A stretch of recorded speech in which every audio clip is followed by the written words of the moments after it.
व स्वयंसेवक बंधुओं,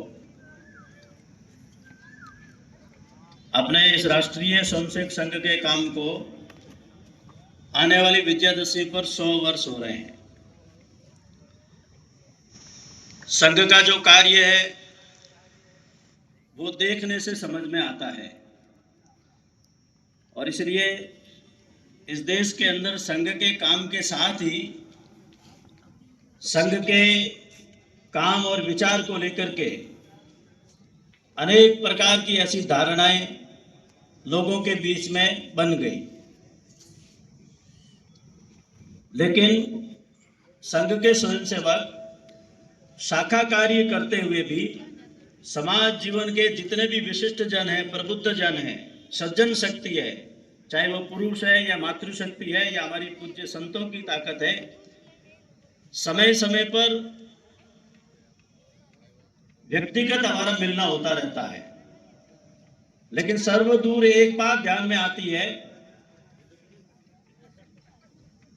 कि संघ को लेकर के अनेक प्रकार के ऐसे भ्रम निर्माण रहते हैं। संघ का एक ही आग्रह रहता है कि आपने केवल सुना है, और हमारे यहाँ कहते भी है कि कानों से सुनी हुई कभी सच्ची नहीं होती, थोड़ी कच्ची भी हो सकती है। और इसलिए जिस काम के बारे में जो धारणा बना करके बैठे हैं उन सबसे हम निवेदन करते हैं कि आप एक बार प्रत्यक्ष हमारे कार्य को आकर के देखिए। संघ कार्य का मतलब है शाखा कार्य। आज का ये आयोजन 20 दिवसीय इस कार्यकर्ता विकास वर्ग के समापन का प्रकट समारोह है और इसलिए हमने बहुत आग्रह किया और कार्यकर्ताओं ने मेहनत भी की और उसका परिणाम है कि आप बहुत बड़ी संख्या के अंदर प्रबुद्ध जन, माता भगिनी इस कार्यक्रम को देखने आए हैं। आप में से बड़े संख्या में ऐसे भी हैं जो संघ के ही परिवारों से हैं, लेकिन ऐसे विशिष्ट जन भी बड़ी संख्या के अंदर है जिन्होंने प्रत्यक्ष संघ के काम को आज देखा है। तो हमारी ये पद्धति रहती है, प्रयास रहता है कि संघ देखने में ही समझ में आता है और इसलिए आज के इस कार्यक्रम के बाद प्रत्यक्ष रूप से इतना आपने देखा है तो फिर बहुत भाषण की आवश्यकता नहीं है, लेकिन कुछ परंपराएं हैं, कुछ पद्धति है, कुछ व्यवस्था है। अपने मुख्य अतिथि, विशिष्ट अतिथि, उनका हम सबको आशीर्वचन, मार्गदर्शन मिला। पूज्य श्री जी महाराज का आशीर्वाद हमको मिलने वाला है और इसलिए बीच के थोड़े से इस अंतराल में संघ कार्य को लेकर के और कुछ चर्चा मैं आपके सामने रखता हूं।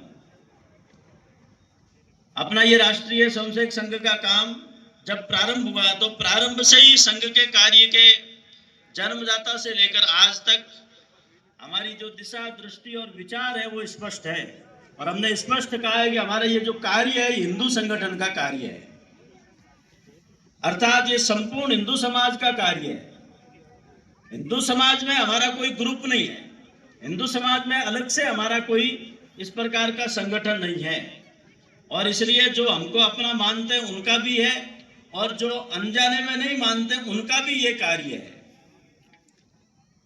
ये उस समय की एक आवश्यकता थी, ऐसा नहीं है। तो आज भी हमको ऐसा लगता है कि बीच का एक लंबा कार्य कालखंड ऐसा आया जिसके अंदर हम अपने पूर्वजों की ख्याति को, ऋषियों मुनियों की उस कीर्ति को, हमारे चक्रवर्ती सम्राटों और भारत के उस संपन्नता, उस वैभव, उस समृद्धि, उस ज्ञान की परंपरा को भूल गए। उसका कारण था एक लंबा संघर्ष का काल है।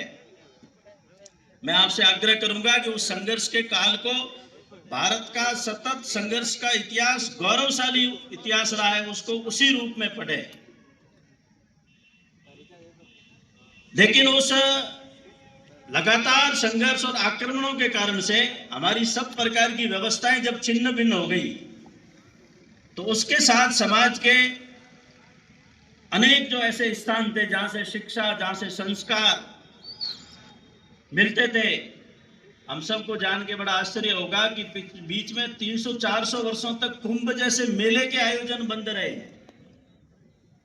जहां पर बैठ करके हमारे संत महात्मा नई ऋचाओं का सृजन करते थे, जिसको आज हम युगानुकूल कहते हैं, वैज्ञानिक सोच और दृष्टि कहते हैं, जो भारत के परंपरा के साथ जुड़ी हुई है, सनातन की उस परंपरा के साथ जुड़ी हुई, जो आज हिंदू परंपरा कहलाती है।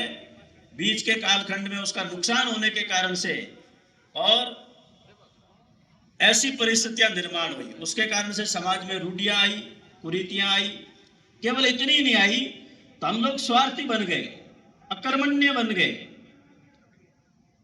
आपस के अंदर ईर्ष्यालु बन गए। एक ऐसी कहानी आती है कि एक व्यक्ति ने भगवान की साधना की तो भगवान प्रसन्न हो गए और पूछा कि क्या चाहिए, लेकिन उसके सामने एक शर्त रख दी कि जो तू मांगेगा तेरे से डबल पड़ोसी को मिलेगा। तो वो आदमी पड़ोसी से प्रेम नहीं करता था, जलता था, ईर्ष्यालु था।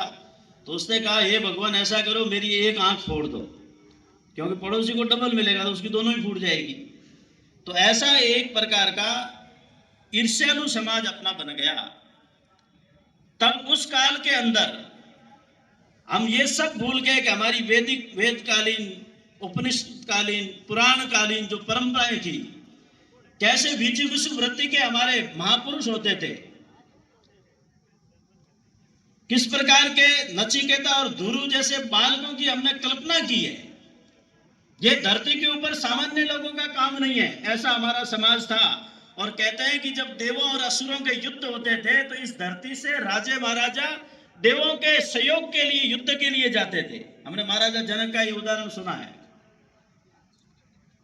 तो ऐसा जो श्रेष्ठ समाज था, इस दुरावस्था में क्यों आ गया?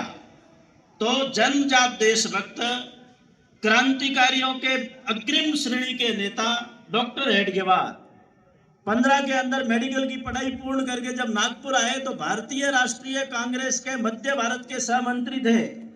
1920 के अंदर जब उस समय सबसे बड़ा एक अधिवेशन भारतीय राष्ट्रीय कांग्रेस का नागपुर के अंदर हुआ था, उसमें डॉक्टर हेडगेवार सह प्रबंधक थे, यानी टोटल मैनेजमेंट डॉक्टर हेडगेवार जी ने देखा था। उस समय उन्होंने एक क्लब बना करके और 1000 वॉलेंटियर की भर्ती की थी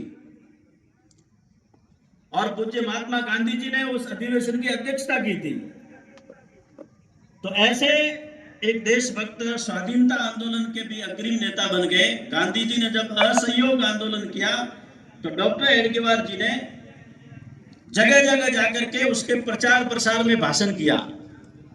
इस भाषण के विरुद्ध में उनको नोटिस दिया गया, लेकिन वो मानने वाले नहीं थे, लगातार वो इसमें लगे रहे, तो उनको 1 वर्ष का सश्रम कारावास मिला।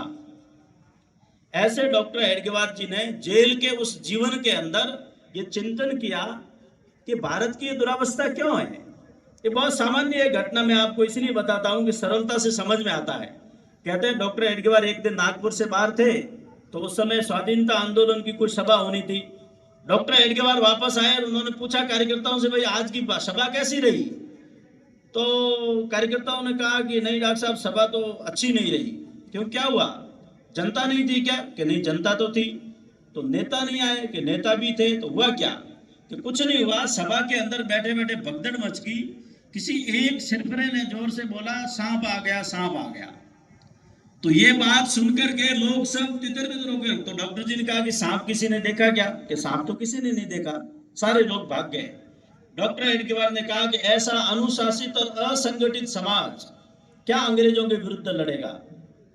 और यदि लड़ भी लिए, अंग्रेज चले भी गए, तो वापस क्या गारंटी है? और इसलिए स्वाधीनता आंदोलन में अग्रिम भूमिका निभाते हुए 1925 में अपने चिंतन और मंथन से राष्ट्रोत्थान के इस पवित्र कार्य को उन्होंने विजयादशमी जैसे पवित्र विजय की उस आकांक्षा और कामना को लेकर के और उसका शुभारंभ किया, बीजारोपण किया।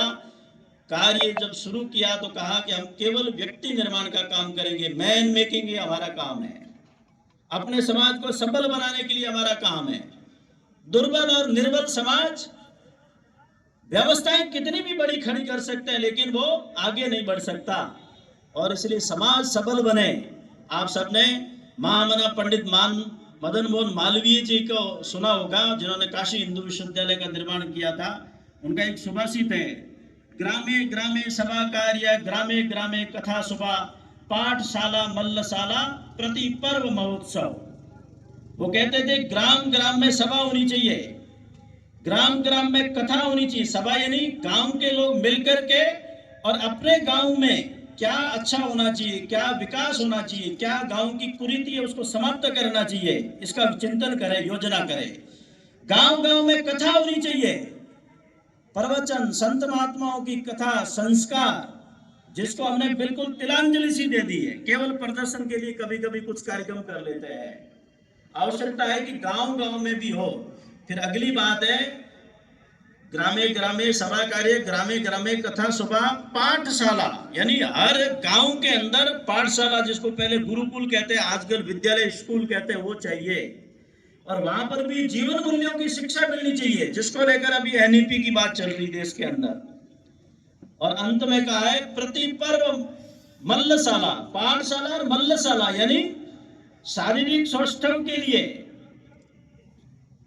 हमारे अपने पूर्वजों की जब कीर्ति अपने देश के बारे में कहते हैं, और हम बोलते भी है वयम अमृतस्य पुत्राः, ये हमारा जो राष्ट्र है ये मृत्युंजय राष्ट्र है, जो कभी समाप्त नहीं हो सकता, वो सनातन है। इसका निर्माण करने वाले लोग कैसे थे?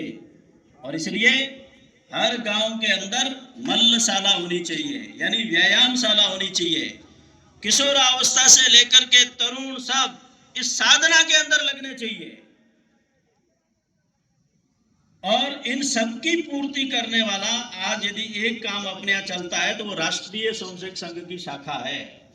जिस गांव के अंदर शाखा चलती है तो गांव में शारीरिक व्यायाम प्रारंभ होता है। इस प्रकार के आयोजनों के द्वारा गांव के अंदर संगठन का बोध निर्माण होता है, लोग मिलकर के चलते हैं, मन मिलता है, भाव मिलता है, कदम से कदम मिलता है, एक जाजम पर बैठते हैं। एक जाजम पर बैठते हैं तो सब भेदभाव छुआछूत समाप्त होने चाहिए, उसका एक परिणाम सामने आता है। और उससे आगे बढ़ करके जब निरंतर ये सारा चलता है, शाखा चलते चलते गांव, जब समाज साथ जुड़ जाता है। मैं आपसे निवेदन करूंगा, ये शाखा जो गांव में चलती है, कस्बे में चलती है, केवल संघ की नहीं है, ये संपूर्ण समाज की है। गांव के अंदर यदि स्कूल के अंदर अध्यापक समय पर नहीं आते हैं, स्कूल की व्यवस्था यदि अस्त व्यस्त हो जाती है, तो कैसे हम लोग प्रदर्शन करते हैं, धरना देते हैं, ताला लगा देते हैं। यदि हमारे वर्तमान को ठीक करना है, अपनी पीढ़ियों को संस्कार देना है, और जिस उज्जवल भारत के भविष्य की हम कामना और कल्पना करके चल रहे हैं, जिसको कहा हमने विजयशालिनी कार्य शक्ति, जो धर्म का संरक्षण करते हुए आगे बढ़ेगी और एक इस प्रकार का सर्वांगीण उन्नति का भारत खड़ा होना चाहिए, वो कब होगा? जब समाज वैसा होगा। ये संघ का स्पष्ट मानना है। ये भाषण से नहीं हो सकता, प्रदर्शन से नहीं हो सकता। 100 वर्षों के इतिहास में संघ ने कोई प्रदर्शन नहीं किया, कोई धरना नहीं दिया, संघ ने अपने काम का कभी प्रचार नहीं किया।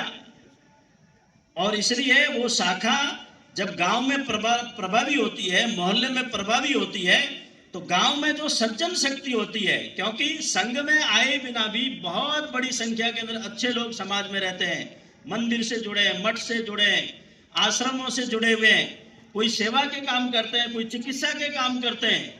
ऐसे सब लोगों का सहयोग लेकर के फिर गांव में परिवर्तन का कार्य प्रारंभ होना चाहिए। तब वहां गांव में प्रभावी शाखा चलने का समाज को लाभ है। ये संघ के कार्यकर्ताओं के लिए भी है और समाज से भी इस प्रकार की अपेक्षा है कि चलती हुई शाखा ये आपकी शाखा है, और इसलिए शाखा में कमजोरी आती है तो हमको जाकर के मुख्य शिक्षक से बात करनी चाहिए। जैसे हम हेडमास्टर से जाके कहते हैं कि स्कूल गड़बड़ क्यों चल रही है, ये संपूर्ण समाज को इसकी पहल करनी पड़ेगी। और इसलिए जब ऐसी शाखा गांव में चलती है, सज्जन शक्ति जब साथ खड़ी हो जाती है, तो गांव में परिवर्तन दिखता है। हमारे इस गीत के अंदर आया भूमि सुपोषण की विषय आया, पंच तत्व की संरक्षण की बात आई, पर्यावरण की बात आई। यदि आपके गांव में शाखा है और गांव के लोग एक जाजम पे बैठने शुरू हो गए, तो गांव स्वच्छ हो जाएगा, साफ सुथरा हो जाएगा। गांव के जो मंदिर है वो एकदम साफ सुथरे, व्यवस्थित, रंग रोगन वाले, समय पर वहां पर पूजा पाठ आरती होनी प्रारंभ हो जाएगी। गांव के अंदर कोई भी नाली, तालाब, तलैया है, वो सब सरसब्ज दिखाई हमको देगी। और गांव बिल्कुल हरा भरा हो जाएगा, पेड़ पौधे हो जाएंगे, और गांव के लोग जब धीरे धीरे आगे बढ़ेंगे तो अपने गांव में रसायन मुक्त कृषि की ओर आगे बढ़ेंगे। ये जो जहर हम खिलाते हैं अपने ही खेत में पैदा कर करके दूसरे लोगों को, उससे हमारा समाज बाहर निकलेगा, तो आरोग्य अच्छा होगा, स्वास्थ्य भी अच्छा होगा। आज एक साथ अपने 100वें जन्म वर्ष में राष्ट्रीय स्वयंसेवक संघ इतने सारे काम करता है, इसलिए आप केवल ये मत देखना ये लोग लाठी चलाते हैं। ये संगठन का तंत्र है, और ये प्रेशर ग्रुप नहीं है, किसी को दबाने के लिए नहीं है, और किसी को सत्ता पर बिठाने के लिए भी नहीं है, और किसी को सत्ता से उतारने के लिए भी नहीं है। ये विशुद्ध रूप से अपनी एक सात्विक संगठन की ताकत है, वो खड़ी करना चाहते हैं। अब इसको देख करके कुछ डरते हैं तो हमारे पास कोई इलाज नहीं है। एक बार क्या हुआ, एक व्यक्ति अपने घर की छत पर चढ़ करके रोज दंड बैठक, ऊंट बैठक, कसरत करता था, बड़ा पसीना पसीना 1-2 घंटे। तो उसका पड़ोसी है वो थोड़ा कमजोर मन का था, वो उसको देखता रोज। एक दिन उससे रहा नहीं गया, वो दौड़ करके पुलिस थाने पहुंच गया, और थाने में जाकर कहा कि साहब एक रिपोर्ट दर्ज करो। तो किस बात की? कि जो मेरा पड़ोसी है ना ये मुझे मारेगा। क्यों? कि तेरे को धमकी दी? धमकी तो नहीं दी। तो मार के रोका? कि मार भी नहीं रोका। तो फिर क्यों तेरे को ऐसा लग रहा? नहीं साहब, वो अपने घर पे रोज कसरत करता है और उसका शरीर बड़ा मजबूत हो रहा है। अब तो शरीर मजबूत हो रहा है, उसका हो रहा है, तेरे को धमकी नहीं तो डरने की क्या बात है? हमारे साथ यही हो रहा है। हम अपना काम करते हैं और हमारे काम को ऐसा देख करके संगठित स्वरूप को और डरते हैं, लेकिन उसकी कोई भी चिंता नहीं है, क्योंकि सात्विक ताकतों से हमेशा आसुरी तत्व भयभीत रहे। ये हर युग का इतिहास उठा करके आप देख लीजिए, सब जगह ऐसा हुआ है। और इसलिए राष्ट्रीय स्वयंसेवक संघ विशुद्ध रूप से समाज संगठन के अपने इस कार्य को जब जारी रखे हुए 100 वर्ष की ओर बढ़ रहा है, तो संघ ने अपनी एक बड़ी जिम्मेदारी समझी है। वो ये है कि अब समय आ गया, संपूर्ण समाज को साथ लेकर के आगे बढ़ने का समय आ गया।